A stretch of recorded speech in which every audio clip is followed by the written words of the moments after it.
प्यारे साथियों, आप सभी का स्वागत है आपके अपने YouTube channel PSS learning classes में।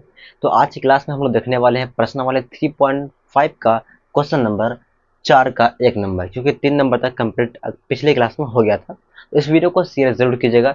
चलिए क्लास को शुरू करते हैं। तो क्वेश्चन कह रहा है कि एक छात्रावास के मासिक व्यय व्यय मतलब खर्च का एक भाग नियत है तथा शेष इस पर निर्भर करता है कि छात्र के कितने दिन भोजन लिया है।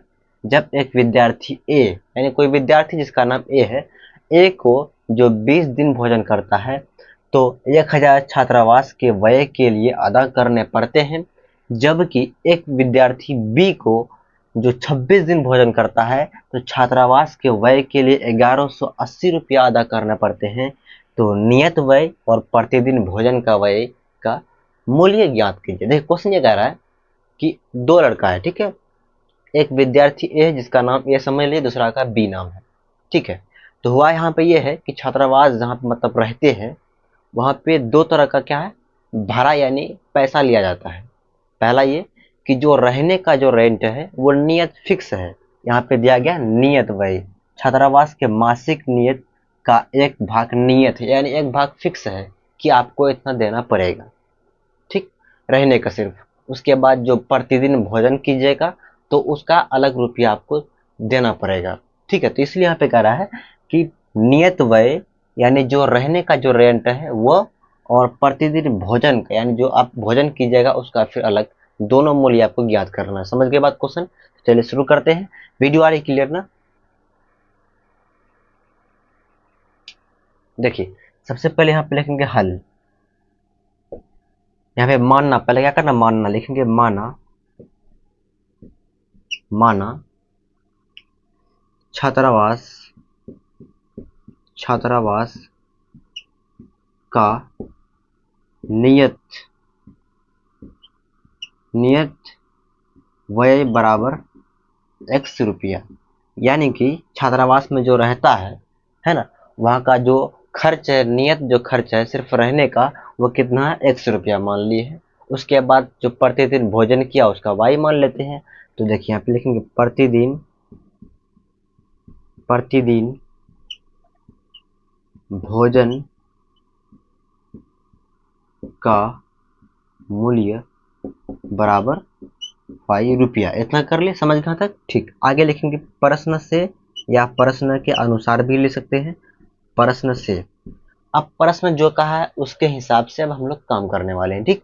तो प्रश्न कहा है यहाँ पे देखिए, यहाँ देखिए, एक विद्यार्थी ए को जो 20 दिन भोजन करता है, कितना दिन करता है, तो 20 दिन भोजन करता है, तो कितना रुपया देना पड़ता है, 1000 छात्रावास के व्यय के लिए अदा करने पड़ते हैं। यानी 20 दिन जो भोजन करा उसका रुपया, और वहाँ पे जो रहे वो, उसका दोनों मिलाकर वो 1000 रुपया दिया है, ठीक। तो चलिए यहाँ पे उसी बात को यहाँ पे समीकरण में कैसे लिखना समझिए। तो बोलिए, छात्रावास का जो नियत व्यय है वो तो x है, यानी ये रुपया तो आपको देना ही पड़ेगा। साथ में आप जो भोजन किए हैं उसका रुपया अलग देना पड़ेगा। तो भोजन कितना दिन किए हैं, 20 दिन। कितना दिन किए हैं, 20 दिन। तो एक दिन का भोजन करने का y रुपया, तो 20 दिन जब भोजन कीजिएगा उसका कितना हो जाएगा, तो 20y हो जाएगा, बराबर कितना रुपया देना पड़ेगा, तो 1000। कितना देना दिया है, यहाँ पे 1000 रुपया दे दिया है वो, तो 1000 रुपया भोजन यानी सॉरी, यहाँ पे 1000 छात्रावास के व्यय के लिए अदा करने पड़ते हैं। मतलब ये दोनों मिलाकर 1000 रुपया। ये हुआ समीकरण आपका एक। क्लियर? फिर आगे देखिए, फिर आगे पढ़िए यहाँ पे क्वेश्चन के जरिए, जबकि ए एक विद्यार्थी बी को, यानी एक विद्यार्थी और है जो बी मान लीजिए इसका नाम है, ठीक है, जो 26 दिन भोजन करता है। कितना दिन करता है, 26 दिन करता है। तो उसको छात्रावास के व्यय के लिए 1180 रुपया अदा करने पड़ते हैं। तो चलिए यहाँ पे लिखेंगे पुनः पुनः प्रश्न से। पुनः प्रश्न से मतलब फिर दोबारा से, मतलब फिर दोबारा आगे वाला काम करते हैं। देखिए, तो एक विद्यार्थी बी है, तो वो 26 दिन भोजन करता है, ठीक है, और छात्रावास में रहने दोनों मिलाकर वो 1180 रुपया दिया है। देखिए समझिए यहाँ पे, तो x ये तो पहले तो नियत फिक्स है वो कि एक्स आपको, यानी ये रुपया तो आपको देना ही पड़ेगा, ये हुआ रेंट, रहने का रेंट, ये तो एक्स है, प्लस उसके बाद 26 दिन भोजन करता है, तो एक दिन भोजन करने का वाई, तो 26 दिन भोजन करने का कितना होता है, 26 वाई, दोनों मिलाकर कितना रुपया हुआ, दोनों मिलाकर हुआ 1180 रुपया। ये हुआ आपका समीकरण 2। ठीक है, अब समीकरण 1 और 2 तो आ ही गया। अब करना क्या है, सिर्फ चाहे इसमें आप कोई भी विधि से हल कर सकते हैं, चाहे विलोपन, प्रतिस्थापन, जो भी विधि आपको आए, कोई भी विधि से हल कीजिए और एक्स और वाई का मान निकाल लीजिए, बस, और कुछ नहीं करना है। तो उम्मीद करते हैं आप समझ गए होंगे। इस तरह क्वेश्चन आप आसानी से कर सकते हैं। उम्मीद कर ये भी है कि आप लोग आगे आप इससे कर सकते हैं, यानी विलोपन विधि तो आपको पढ़ाए हैं ऑलरेडी, तो विलोपन विधि से तो कर सकते हैं, तो आगे आप लोग अपने से कीजिएगा। ठीक है, आगे आपको अपने से करना है, कोई भी विधि से एक्स और वाई का मान निकाल लीजिएगा। यहाँ तक आप नोट कर लीजिए।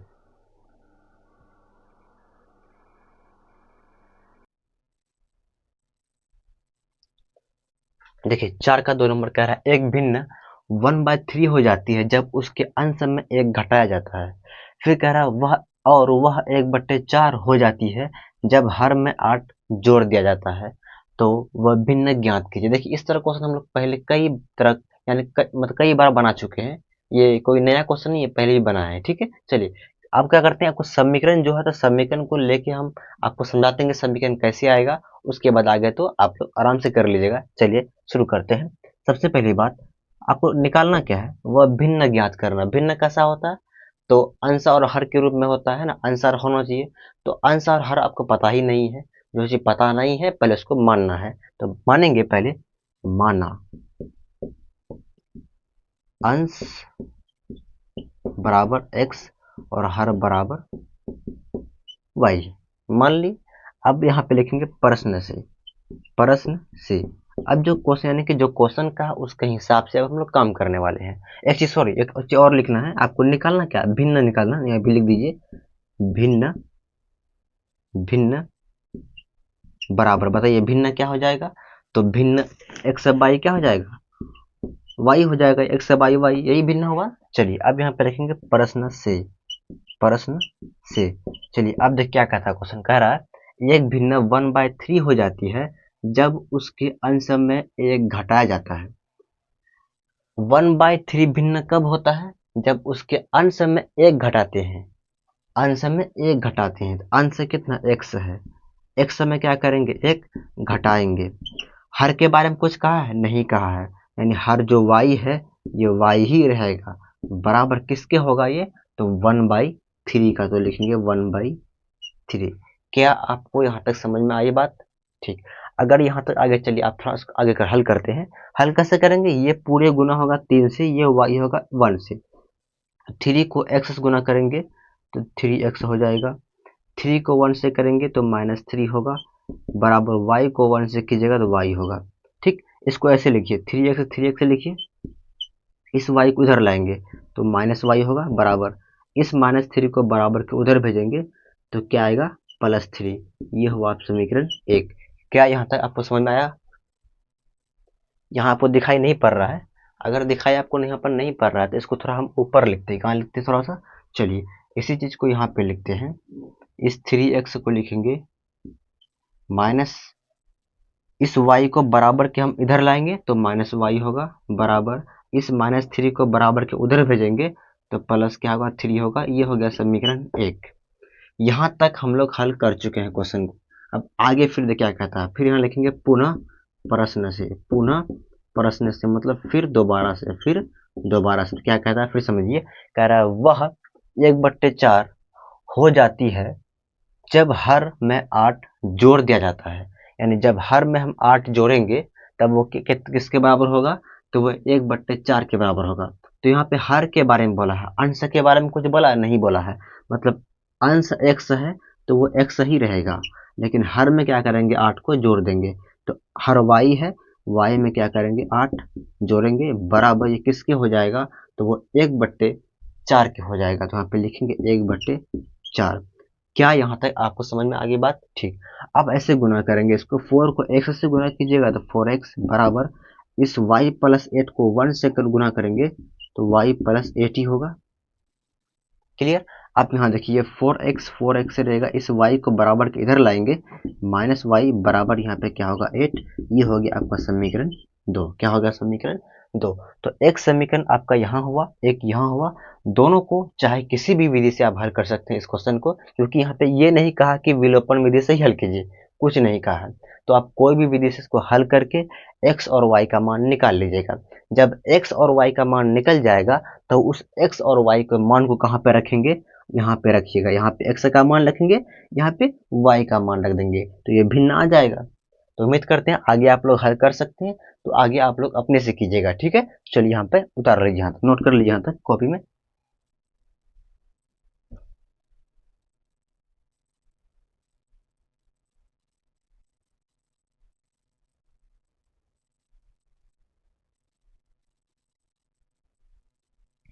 देखिए 4 का 3 नंबर देखिए, कह रहा है यश ने एक टेस्ट में 40 अंक अर्जित किए। जब उसे प्रत्येक सही उत्तर पर 3 अंक मिले तथा अशुद्ध उत्तर पर 1 अंक की कटौती की गई, यदि उसे सही उत्तर पर 4 अंक मिलते तथा अशुद्ध उत्तर पर 2 अंक करते तो यश 50 अंक अर्जित करता। तो टेस्ट में कितने प्रश्न थे? समझिए बात। यानी यश जो है कोई किसी भी सब्जेक्ट का टेस्ट दिया है, ठीक है, जिसमें उसको 40 अंक मिला है। कितना अंक मिला है? 40 अंक। कब? जब उसे प्रत्येक सही उत्तर पर, यानी हर एक क्वेश्चन सही करने पर उसको कितना अंक मिले? 3 अंक। यानी एक क्वेश्चन सही हुआ तो उसको 3 अंक मिला है, ठीक। और एक गलत करने पर उसको 1 अंक की कटौती, यानी 1 अंक काट लिया गया है, तब उसको कितना नंबर मिला है? तो 40 नंबर मिला है। कितना मिला है? 40। फिर बाद में मान लीजिए फिर एग्जाम हुआ होगा, है ना, यदि उसे सही उत्तर पर, यानी मान लीजिए बाद में फिर अगर एग्जाम हुआ तो सही उत्तर पर 4 अंक मिलते, बाद में एग्जाम नहीं हुआ, फिर समझिए अगर यहाँ पे ये कह रहा है कि जब एग्जाम हुआ तो उसको जब सही उत्तर पर 3 अंक मिला, ठीक है, और गलत उत्तर पर 1 नंबर काट लिया गया, तब उसको 40 नंबर मिला। फिर आगे कह रहा है यदि उसे सही उत्तर पर 4 अंक मिलते, यानी अगर सही उत्तर पर 4 अंक मिलता, पहले 3 अंक मिलता था, अब 4 अंक अगर मिलता, और अशुद्ध उत्तर पर, यानी क्वेश्चन अगर गलत करता एक भी, तो 2 नंबर क्या होता करते अगर, तो यस 50 अंक अर्जित करता। तो टेस्ट में कितने प्रश्न थे, यानी कितना गलत हुआ कितना सही हुआ, दोनों क्वेश्चन को अगर हम जोड़ेंगे तो जितना क्वेश्चन पूछा एग्जाम में वो पता चल जाएगा। तो आपको निकालना क्या है कि आपको टेस्ट में कितना प्रश्न थे, ये निकालना। चलिए सबसे पहले यहाँ पे लिखेंगे हल। मानना क्या पड़ेगा? मानना हमको ये पड़ेगा कि कितना क्वेश्चन को उसने सही उत्तर दिया और कितना क्वेश्चन का गलत उत्तर दिया, है ना। या ये कह सकते हैं कि मतलब कितना प्रश्न का सही उत्तर दिया ही ना। तो यहाँ पे मानेंगे, माना यस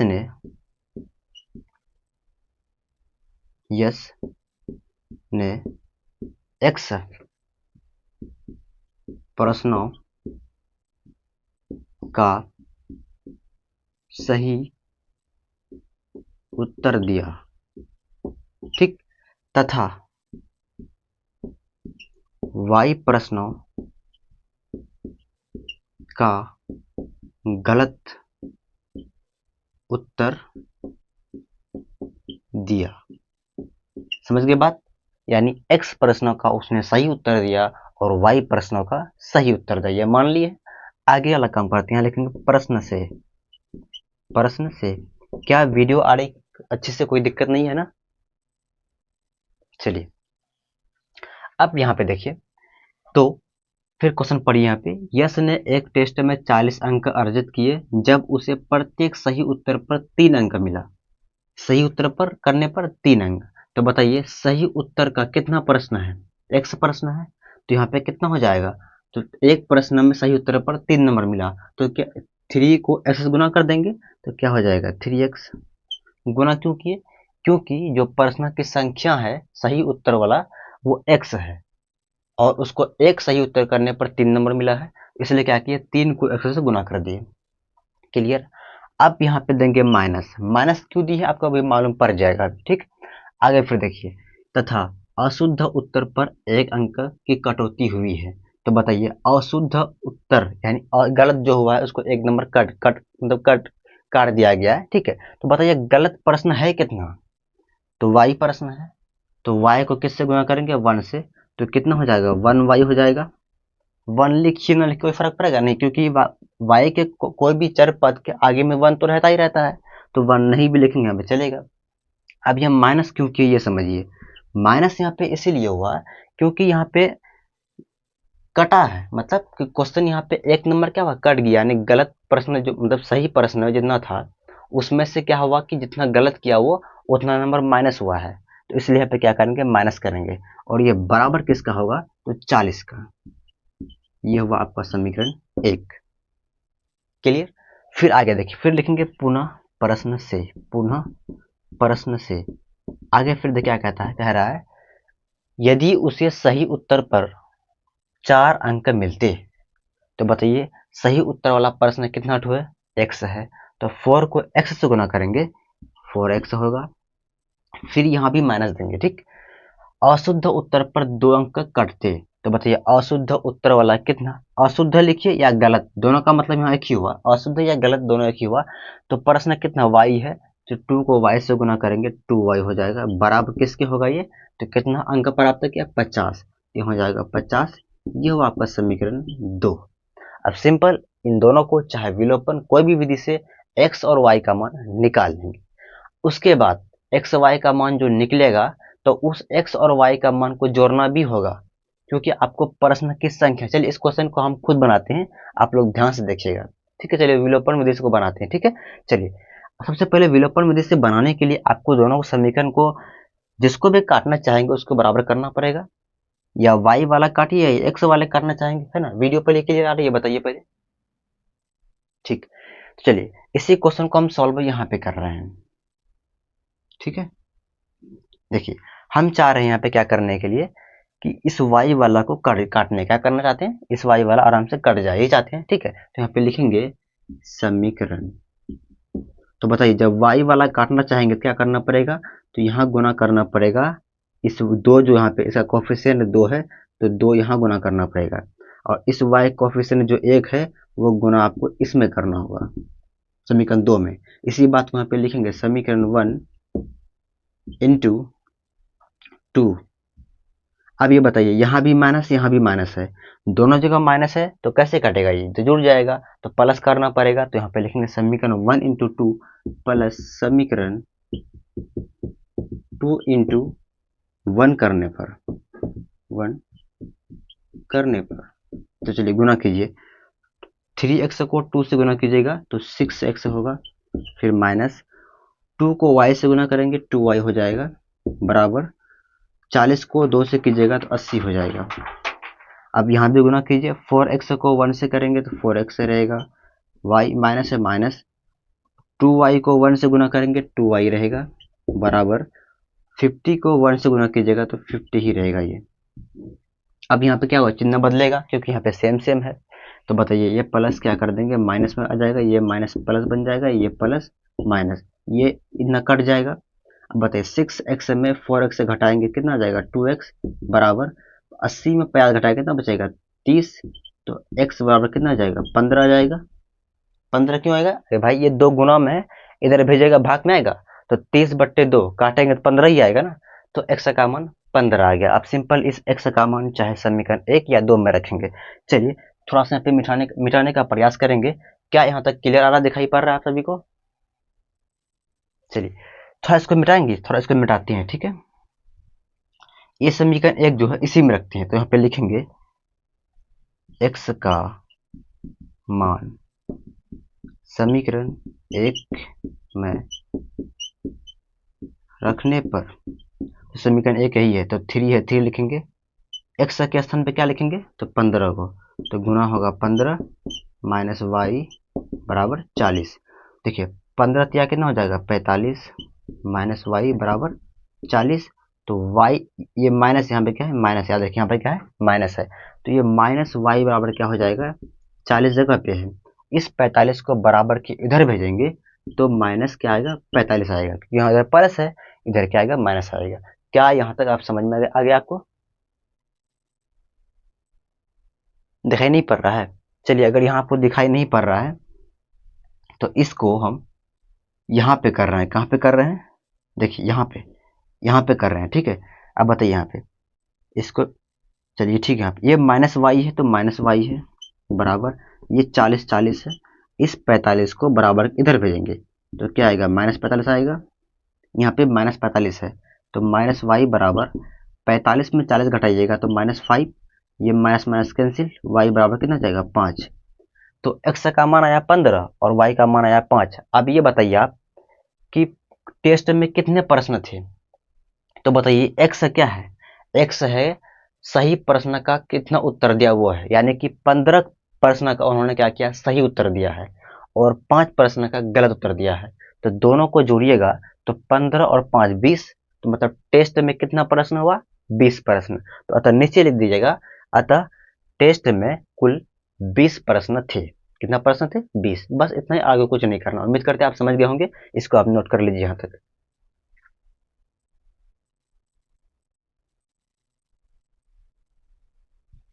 देखिए 4 नंबर क्वेश्चन कह रहा है ये क्वेश्चन बहुत ही इंपॉर्टेंट है, मैं पहले ही बताता हूँ आप सभी को, ठीक है। क्वेश्चन कह रहा है एक राजमार्ग पर दो स्थान यानी ए और बी है, मतलब एक मान लीजिए ये राजमार्ग है, ठीक है, एक स्थान यहाँ हुआ ए, एक यहाँ पे बी, ठीक है। 100 किलोमीटर की दूरी पर है, यानी इसके दोनों के बीच की दूरी कितना है, तो 100 किलोमीटर है। कितना है, 100 मतलब 100 किलोमीटर है, ठीक। फिर कह रहा है एक कार ए से, एक कार ए से मतलब यहाँ से, तथा दूसरी कार बी से, दूसरी कार कहाँ से, यानी बी से एक ही समय पर चलना प्रारंभ करती है। यदि ये कारें भिन्न भिन्न चालों से एक ही दिशा में चलती है तो वे 5 घंटे पश्चात मिलती है। देखिए यानी एक कार यहाँ से शुरू होता है, ठीक है, एक कार यहाँ कहाँ होता है, बी से होता है। मान लीजिए एक कार यहाँ, एक कार यहाँ है, दोनों कार एक ही दिशा में चलना प्रारंभ करता है, मतलब दोनों इधर ही जा रहा है, मतलब बी भी उधर जा रहा है और ए भी इधर ही जा रहा है। तो दोनों का स्पीड है वो कैसा है, अलग अलग है, ठीक है। तो फिर क्या होता है, कुछ देर बाद यानी 5 घंटे के बाद दोनों आपस में मिल जाते हैं, ठीक है। दोनों मान लीजिए इधर जा रहा है, मान लीजिए यहाँ पे क्या है, कार है, यहाँ इस कार, ये जो कार है इधर जा रहा है, ये भी कार इधर ही जा रहा है। तो कुछ समय बाद दोनों आपस में क्या होता है, मिल जाता है। कितना समय के बाद, तो 5 घंटे पश्चात, पश्चात मतलब बाद, 5 घंटे बाद क्या दोनों आपस में मिल जाता है। समझ के बाद फिर कह रहा है यदि वे विपरीत दिशा में चलती है, विपरीत का मतलब हुआ उल्टा, ये इधर से जा रहा है और वो उधर से इधर ही आ रहा है, उल्टा हुआ, ऑपोजिट हुआ ना, मतलब ये जा रहा है इधर से, ये आ रहा है इधर से, एक दूसरे को उल्टा हो गया। तो विपरीत जब आता है तो वो 1 घंटे के पश्चात मिलती है, यानी 1 घंटे के बाद दोनों मिल जाता है। तो जल्दी ही मिलेगा ना, जल्दी क्यों मिलेगा, देखिए जैसे हम मान इधर से जा रहे हैं, आप उधर से आइएगा, जल्दी मिलेंगे दोनों आदमी ना। तो इसीलिए यहाँ पे है कि दोनों एक दूसरे के विपरीत, उल्टा, मतलब ये इधर जा रहा है तो वो उधर से आ रहा है, तो जल्दी मिल जाएगा। तो यानी 1 घंटे के पश्चात मिलती है। तो दोनों कारों की चाल, यानी दोनों कारों की जो स्पीड है आपको वो निकालना है। चाल का मतलब यहाँ पे स्पीड ही समझना है, ठीक है।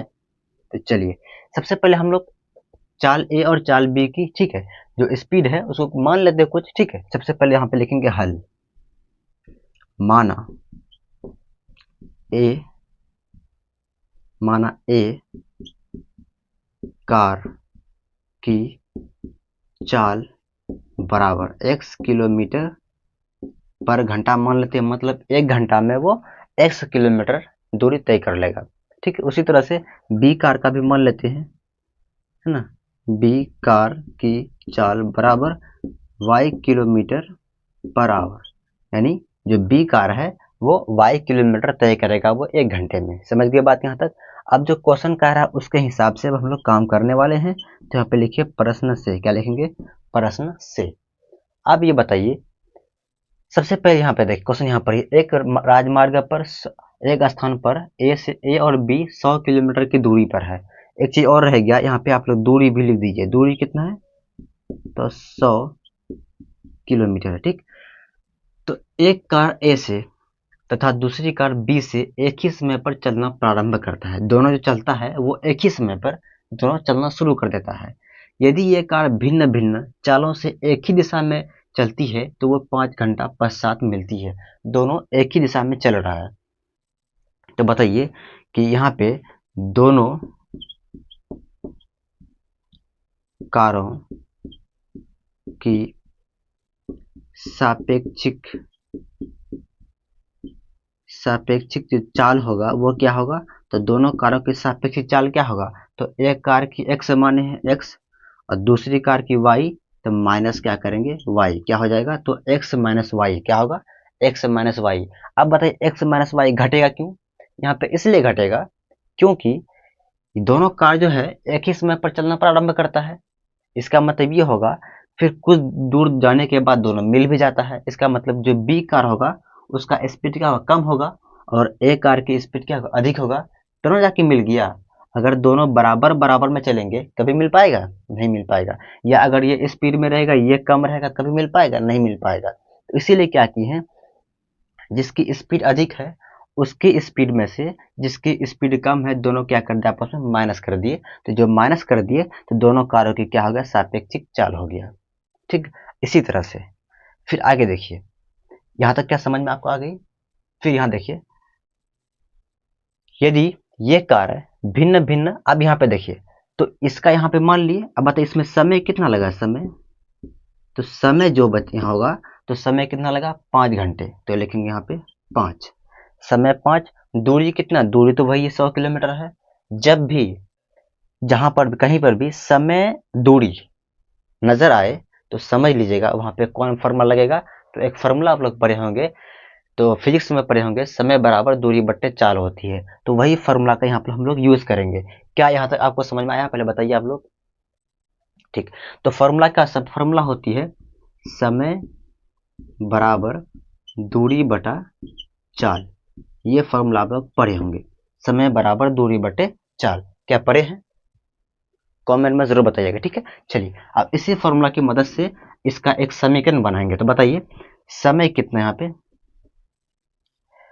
तो समय जो है, एक चीज और यहाँ पे लिखना भूल गए, दोनों कारों की सापेक्षिक चाल तो लिखे, लेकिन कैसा है, तो एक ही दिशा में है। तो एक चीज यहाँ पे और लिखेंगे, दोनों कार की यहाँ पे लिखना, ये सब लिखना है, एक ही दिशा में, एक ही दिशा में कारों की सापेक्षिक चाल। ठीक है, एक ही दिशा में दोनों, यहाँ पे दोनों कार लिखेंगे, यहाँ पे दोनों, यहाँ पे लिख दीजिएगा दोनों। ठीक है, दोनों कारों की सापेक्षिक चाल x माइनस वाई, क्योंकि दोनों एक ही दिशा में भी जा रहा है इसीलिए।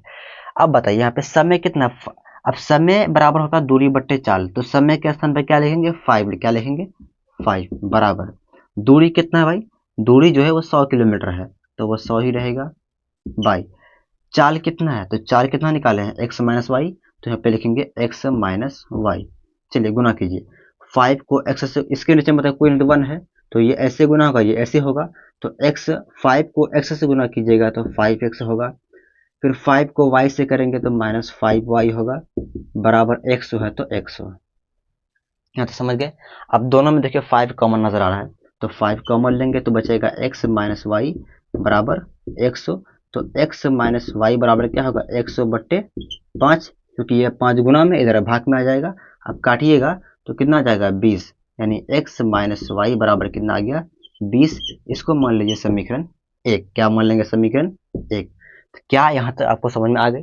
ठीक, यहाँ तक समझ में आ गया है। तो अभी तक क्वेश्चन सॉल्व कहाँ तक हम लोग किए हैं, तो यहाँ तक किए हैं। और फिर आगे क्वेश्चन और भी कुछ कह रहा है ना, तो उसका भी बात लेना पड़ेगा ना। तो चलिए फिर यहाँ पे लिखेंगे, थोड़ा सा इसको हम मिटाते हैं, क्या मिटा दे इसको, चलिए इसको यहाँ पे थोड़ा मिटाएंगे। देखिए फिर यहाँ से पढ़िए, यदि वे विपरीत दिशा में चलती है, कैसा दिशा में, विपरीत, तो लिखेंगे विपरीत दिशा में, विपरीत दिशा में, विपरीत दिशा में उल्टा दिशा में दोनों कारों की सापेक्षिक चाल, सापेक्षिक चाल बताइए बराबर क्या हो जाएगा।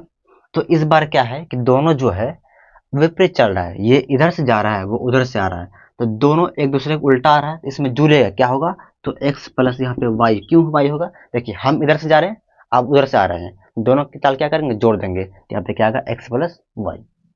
ठीक, अब बताइए इसमें समय कितना लगता है, तो इस समय बराबर जो है, इसमें जो समय लग रहा है वो क्या लग रहा है 1 घंटे पश्चात, यानी 1 घंटे के बाद, तो समय कितना हो जाएगा 1 घंटा। ठीक है, दूरी वही 100 है, तो सिंपल फिर इसी चीज को इस फॉर्मूला में बैठाएंगे। तो फॉर्मूला अभी क्या लिखे थे, चलिए यहाँ पे लिखते, इसको मिटा दें। चलिए इसका काम हो गया। तो यहाँ पे फिर लिखेंगे समय बराबर दूरी बटा चाल। ठीक, बताइए समय कितना भाई, 1 है तो 1 लिखेंगे। दूरी कितना है, तो दूरी 100 किलोमीटर है तो 100 लिखेंगे। चाल कितना है, तो x प्लस वाई है तो लिखिए x प्लस वाई। तो गुना कीजिए, x प्लस वाई को 1 से गुना करेंगे तो x प्लस वाई होगा, बराबर इसके नीचे पर 1 है तो 100 को 1 से गुना कीजिएगा तो 100 100 ही होगा। यह हुआ समीकरण 2। तो देखिए एक समीकरण यहाँ हुआ, एक यहाँ हुआ, है ना। दोनों समीकरण तो आ ही गया। तो सिंपल क्या करेंगे, दोनों समीकरण का विलोपन या कोई भी विधि से एक्स वाई का मान आप निकाल लीजिए। ठीक है, एक्स वाई का मान ही निकालना और कुछ नहीं करना है। ठीक है, तो उम्मीद करते हैं आप समझ गए होंगे। यहाँ तक आप लोग अपने से कर सकते हैं, आगे आगे आप लोग अपने से कर लीजिएगा। यहाँ तक आप नोट कर लीजिए पहले।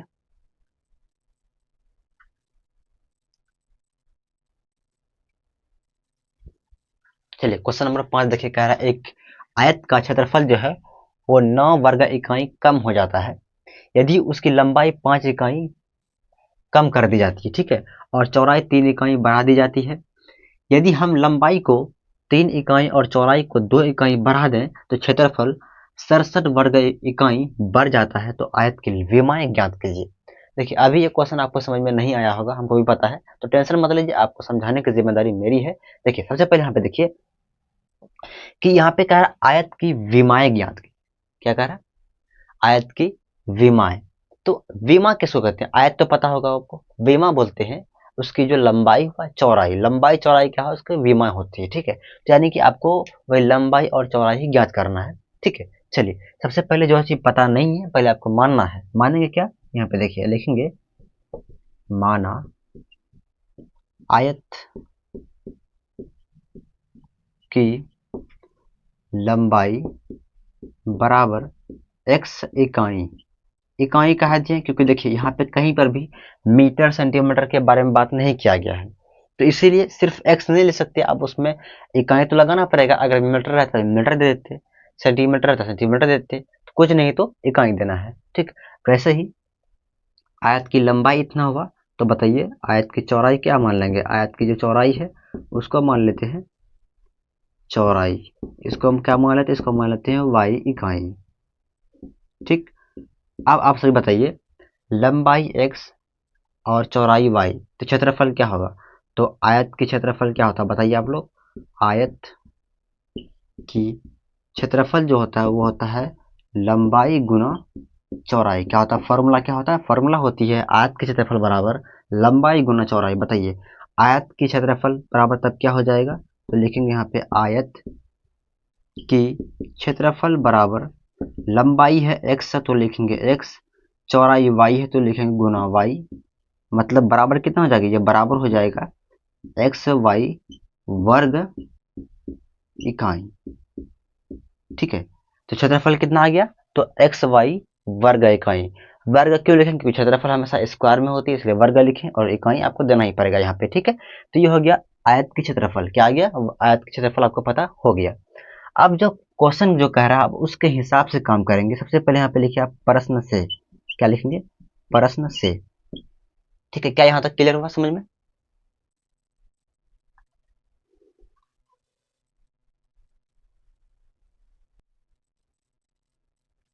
देखिए तो क्वेश्चन क्या रहा, कह रहा है एक आयत का क्षेत्रफल 9 वर्ग इकाई कम है।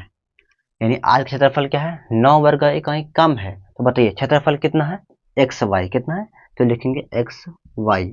इकाई मतलब यहाँ पे क्या है, 9 वर्ग इकाई कम है, मतलब माइनस करेंगे तो लिखेंगे यहाँ पे 9। क्या आपको यहाँ पे समझ में आया बात, कह रहा है कि आयत का क्षेत्रफल 9 वर्ग इकाई कम है, क्षेत्रफल इतना है तो 9 वर्ग इकाई कम बोला है तो -9 कर दिए। तो बराबर कैसा करेंगे, बराबर फिर क्या कहता है, कम हो जाता है। कब कम होता है, तो कह रहा है यदि उसकी लंबाई 5 इकाई कम, यानी उसकी जो लंबाई है तो लंबाई x है तो x में 5 क्या करेंगे, माइनस करेंगे, क्योंकि कम बोला है ना तो इसलिए माइनस करेंगे, कर दी जाती है। और चौड़ाई 3 इकाई बढ़ा दी जाती है। चौड़ाई क्या करता है, 3 इकाई बढ़ा दी जाती है, मतलब चौड़ाई y है तो y में 3 क्या कर देंगे, जोड़ देंगे, बढ़ गया। यानी जब ये केस होगा तब क्षेत्रफल 9 वर्ग इकाई क्या होगा, कम होगा। तो कम है यहाँ पे। आई बात समझ में? कैसे ये आया फिर समझिए। एक आयत का क्षेत्रफल 9 वर्ग इकाई कम हो जाता है। कब कम होता है? यदि उसकी लंबाई 5 इकाई कम, तो लंबाई एक समान थे, 5 कम बोला तो -5 कर दिए, और चौड़ाई 3 इकाई बढ़ा दी जाती, चौड़ाई 3 इकाई जोड़ दिए, तो ये किसके बराबर हो गया? ये दोनों आपस में क्या हो गया? बराबर हो गया। इसका मतलब ये क्या है? ये हो गया आपका क्षेत्रफल। क्या हो गया? क्षेत्रफल आयत का। तो आपको पता है आयत का क्षेत्रफल जो होता है किसके बराबर होता है? तो लंबाई गुना चौड़ाई के। यानी ये हो गया लंबाई और गुना ये क्या हो गया? चौड़ाई। ठीक है, ये लिखना नहीं है, बस आप समझा रहे हैं बस आपको। ठीक है, ये इस तरह से आया। क्या यहाँ तक आपको समझ में आ गई बात? ठीक। अगर यहाँ तक समझ में आ गया है तो इसको थोड़ा आगे सॉल्व करते हैं। क्या करेंगे? इसको थोड़ा सा सॉल्व करते हैं। ठीक है, देखिए यहाँ पे ये एक्स वाई रहेगा -9 गुना बराबर। देखिए यहाँ पे गुना होगा, ये एक्स को इन दोनों से गुना करेंगे, फिर इस 5 को इन दोनों से करेंगे। चलिए, एक्स को वाई से गुना करेंगे, एक्स वाई होगा। फिर एक्स को 3 से करेंगे तो क्या हो जाएगा? 3x हो जाएगा। क्या हो जाएगा? तो 3x हो जाएगा। इस x कम हो गया, अब क्या बचा? -5। फिर इस -5 को y से गुना कीजिएगा तो -5y आएगा। फिर -5 को +3 से गुना कीजिएगा तो माइनस कितना आएगा? 15। क्या यहाँ तक आपको समझ में आ गई बात? यहाँ तक समझ में आया? ठीक है। अब देखिए यहाँ पे, देखिए इस सभी को यहाँ पे कर रहे हैं सॉल्यूशन। अब ये एक्स वाई रहने दीजिए, -9 है, -9 रहने दीजिए। इस सभी को उठा के बराबर के इधर लाइए। तो बताइए, ये प्लस यहाँ पे है तो क्या हो जाएगा? -xy हो जाएगा। ये +3x है तो क्या हो जाएगा? -3x हो जाएगा। फिर उसके बाद देखिए, ये -5y है तो क्या हो जाएगा? +5y हो जाएगा। ठीक है, ये -15 है तो इधर क्या आ जाएगा? +15 बराबर क्या हो जाएगा? इधर कुछ नहीं तो 0। क्या बच गया? 0 बच गया। क्या यहाँ तक समझ गए आप लोग? अब आगे देखिए, ये दोनों कट जाएगा, सेम सेम है और यहाँ माइनस है। अब यहाँ देखिए, पहले इसको लिखिए, एक्स वाले पे लिखिए। तो -3x है तो लिखिए यहाँ पे -3x, फिर +5y। ठीक है, अब उसके बाद बताइए, 15 में 9 घटाएंगे तो 15 में 9 घटाइएगा कितना आएगा? तो +6 आएगा बराबर 0। ये -3x है, -3x +5y। इस 6 को इधर भेज दीजिए तो क्या आएगा? -6 आ जाएगा। ठीक है, आप एक काम कीजिए, ये माइनस देखने में आगे में सही नहीं लगता, क्या करेंगे? इस माइनस को कॉमन ले लीजिए। जब माइनस को कॉमन लेंगे बताइए क्या हो जाएगा? ये माइनस क्या बन जाएगा? प्लस, और ये प्लस क्या बन जाएगा? माइनस, बराबर कितना? -6 है तो ये माइनस माइनस कैंसिल, है ना? तो क्या बच जाएगा? बच जाएगा 3x -5y बराबर 6। ये हो गया आपका समीकरण 2। तो समीकरण 1 यहाँ हुआ, यहाँ सॉरी, ये अभी समीकरण 1, समीकरण 2 नहीं, ये एक ही हुआ अभी। समीकरण ये एक ही हुआ अभी। ठीक है, तो अभी हम लोग क्वेश्चन कहाँ तक पढ़े थे? तो क्वेश्चन पढ़े थे अभी हम लोग यहाँ तक। फिर आगे पढ़ेंगे तो एक समीकरण और आएगा। तो पहले आप लोग यहाँ से लेके यहाँ तक पहले उतार लीजिए पहले आप लोग।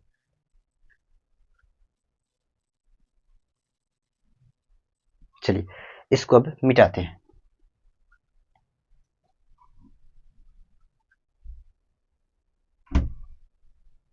चलिए, अब यहाँ पे लिखेंगे फिर पुनः प्रश्न से। क्या लिखेंगे? पुनः प्रश्न से मतलब फिर दोबारा से। चलिए, फिर क्वेश्चन यहाँ पे आगे पढ़ेंगे। देखिए कहाँ गया? यहाँ तक, यहाँ से पढ़ेंगे। फिर यदि हम लंबाई को 3 इकाई और चौड़ाई को 2 इकाई बढ़ा दें तो क्षेत्रफल क्या होगा? 67 वर्ग इकाई बढ़ जाएगा। क्षेत्रफल क्या बढ़ेगा? क्षेत्रफल बढ़ेगा। क्षेत्रफल कितना? एक्स वाई है तो बढ़ेगा कितना? 67। तो लिखेंगे +67 बराबर, ये कब बढ़ेगा? तो ये कब बढ़ेगा वो समझिए। जब, यदि हम लंबाई को 3 इकाई, तो लंबाई कितना है? x है, तो 3 क्या करेंगे इसमें? जोड़ेंगे। और चौड़ाई को 2 इकाई, बढ़ाने का बात किया है इसलिए जोड़ रहे हैं। और देखिए, लंबाई में भी 3 जोड़ता है और चौड़ाई में 2 जोड़ता है। तो लंबाई में 3 जोड़ दिए, चौड़ाई में भी 2 दो जोड़ दीजिए, जोड़ दिए। तो इस तरह से हो गया है। ठीक, अब इसको भी वैसे ही करेंगे सिंपल। चलिए, ये एक्स वाई है तो एक्स वाई +67। वैसे ही कीजिए, एक्स को वाई से गुना करेंगे एक्स वाई, एक्स को 2 से करेंगे 2x, 3 को y से कीजिएगा तो +3y +3y, फिर 3 को 2 से कीजिएगा तो प्लस क्या होगा 6। देखिए ये डायरेक्ट यहाँ पे काट दीजिए, ये और ये कट जाएगा, सिंपल, खेला खत्म हो गया। ठीक है, क्या था समझ गया आप लोग यहाँ तक? ठीक। अब यहाँ देखिए सिंपल क्या करते हैं, ये जो है पहले इसको लिखते हैं 2x, यानी कि इसको बराबर के इधर लाते हैं और 67 को बराबर के उधर भेज देते हैं। तो माइनस प्लस कुछ भी नहीं बदले, क्यों नहीं बदलेगा? क्योंकि हम इस पूरे टर्म को इधर लेके आ रहे हैं और इधर जो भी है उसको उधर भेज रहे हैं। तो बताइए, ये 2x है प्लस 3y है प्लस 6 है बराबर इस 67 है, इसको इधर भेज दीजिए तो ये 67 यहाँ पे आ जाएगा। तो अब देखिए यहाँ पे 2x प्लस 3y बराबर 67, एक प्लस 6 को उधर भेजेंगे तो -6 है ना। तो 2x प्लस 3y, 67 में 6 घटाएंगे तो कितना जाएगा 61, ये आ गया आपका समीकरण 2। तो उम्मीद करते हैं आप समझ गए होंगे। अब 2 समीकरण हो गया, दोनों समीकरण का विलोपन या कोई भी विधि से x और y का मान निकाल लीजिएगा। तो एक्स वाई का जो मान निकले, क्या निकलेगा, जो एक्स का मान आएगा वो क्या हो जाएगा, आयत की लंबाई हो जाएगा, और जो चौड़ाई यानी वाई का जो मान आएगा वो चौड़ाई हो जाएगा। तो उम्मीद करते हैं आप समझ गए होंगे। आज की क्लास को आप अगर समझ में आया है तो कमेंट जरूर बताइएगा, और कोई भी दिक्कत हो वो भी बताइएगा, और वीडियो को शेयर जरूर कीजिएगा सारे दोस्तों के पास। और कल की क्लास के बाद उसके बाद आप लोग का जो चैप्टर होगा वो समाप्त हो जाएगा, फिर इसका ऑब्जेक्टिव क्वेश्चन को सोल्यूशन करेंगे, फिर उसके बाद नया चैप्टर शुरू किया जाएगा। ठीक है, तो चलते हैं, मिलते हैं फिर कल। तो आज यहीं पे क्लास को स्टॉप करते हैं।